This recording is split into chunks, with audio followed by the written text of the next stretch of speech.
Bismillahirrahmanirrahim. Assalamualaikum warahmatullahi wabarakatuh. Di sini saya Fitri Sulastri akan memaparkan ulang pembahasan mengenai bab hijab dalam fikih waris. Nah, kita awali dengan pengertian terlebih dahulu. Di sini ada hijab berasal dari kata hajaba yahjubu yang artinya menghalangi. Nah, lalu ada hijabun artinya adalah halangan.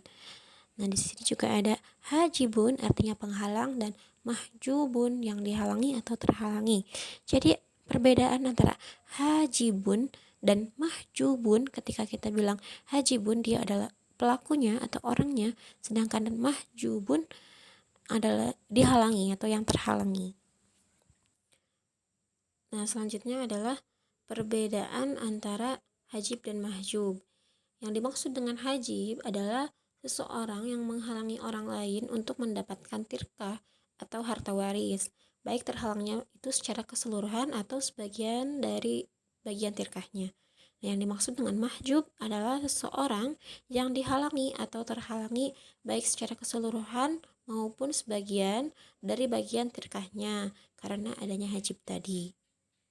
Nah, selanjutnya di sini ada dua jenis hijab atau halangan, yaitu hijab nukson dan hijab hirman.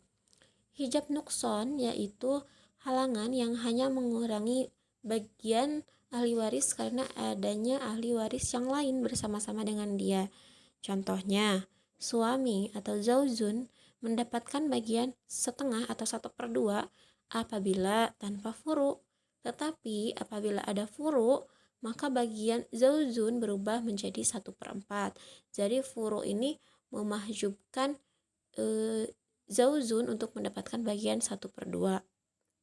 Nah, sedangkan hijab hirman yaitu halangan yang menghalangi sama sekali atau secara total, secara keseluruhan sampai seseorang tidak mendapatkan harta waris karena adanya orang yang lebih dekat hubungannya dengan orang yang meninggal tersebut.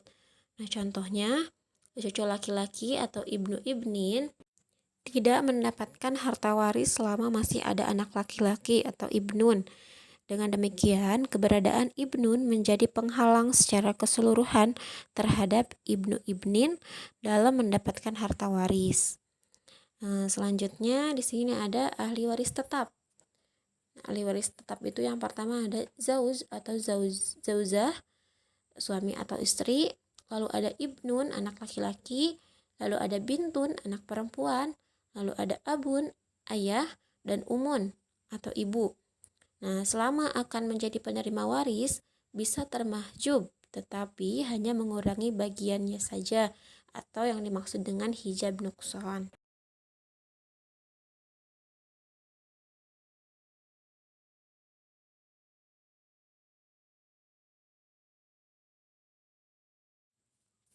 Nah, selanjutnya di sini ada garis memahjubkan antara hajib dan mahjub. Nah, yang pertama ada abun. Abun ini dapat memahjubkan zadun dan zadatun untuk mendapatkan hak waris. Lalu juga dapat memahjubkan ahun syakik. Nah, ahun syakik dapat memahjubkan ahun li'ab. Oke, lalu kita ke ibnun. Ibnun ini dapat memahjubkan ibnu ibnin atau cucu, dan juga ibnun ibnin atau cucu dapat memahjubkan ahun syakik. Nah, ahun syakik dapat memahjubkan ahun li'ab. Nah, lalu ahun syakik dan ukhtu syakik juga dapat memahjubkan ahun li'ab. Lalu di sini kembali ke abun memahjubkan zadatun atau zadun. Lalu zadun dapat memahjubkan ahun syakik. Nah, ahun syakik dapat memahjubkan ahun li'ab.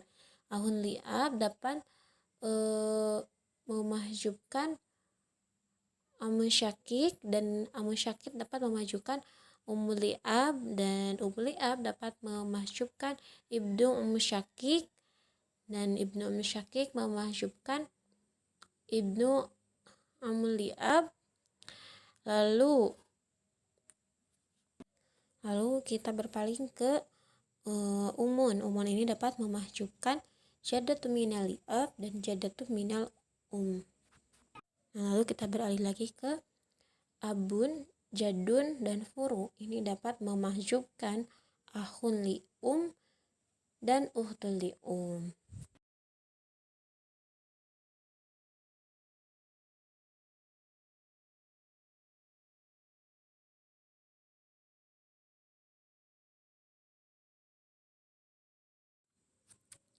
Nah, selanjutnya di sini ada keterangan bahwa uhtus syakik dapat memahjubkan ahun li'ab jika uhtus syakik mendapatkan bagian asobah ma'al goyir, artinya kedudukannya sama dengan ahun syakik.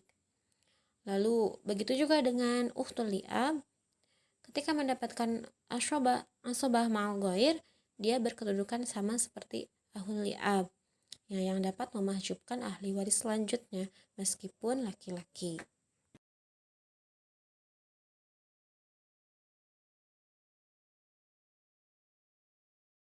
Nah, jadi seperti itu ya teman-teman keterangan dari yang memahjubkan itu tadi.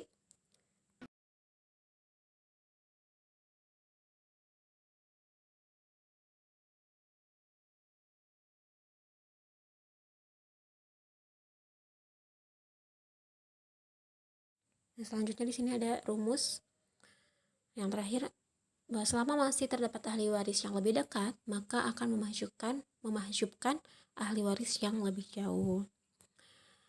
Mungkin hanya itu yang bisa saya sampaikan. Kurang lebihnya mohon dimaafkan jika memang ada kebenaran itu datang dari Allah Subhanahu wa taala, dan memang jika ada kesalahan atau kehilafan itu murni datang dari diri saya sendiri. Sekali lagi saya ucapkan terima kasih dan mohon maaf yang sebesar-besarnya. Billahi taufiq wal hidayah. Wassalamualaikum warahmatullahi wabarakatuh.